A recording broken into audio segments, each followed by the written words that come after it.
I'm Dana Niblett. I'm a 9th grade science teacher at Dodge County High School.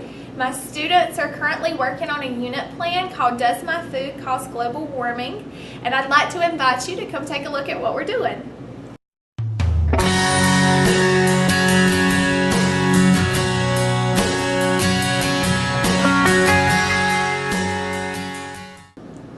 To begin our unit, I introduced new vocabulary with a fun activity that I call QR Quest. Students are broken into groups and move around the classroom scanning QR codes that reveal our vocabulary terms and definitions. My kids really enjoy this activity because it allows them to move around, use technology, and it's a creative way to learn new terms that they'll see throughout this unit. To reinforce the meaning of these terms, we put motions to our definitions that are typically difficult for my students to learn. Reasoning is deriving consequences from facts using a series of logical steps.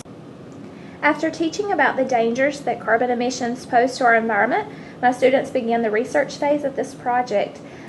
This is where we really began to focus on integrating science, technology, engineering, arts, and mathematics. My students began to research the distance that produce has to travel to get to our plate, and then they calculate the amount of carbon dioxide that's emitted into the environment during exportation. At this point, I really encourage my students to purchase produce that's grown locally, and then we began to engineer garden beds that we then use to grow our own produce throughout the school year. This project is completely student-centered, and it generates interest for my students, which of course increases student achievement.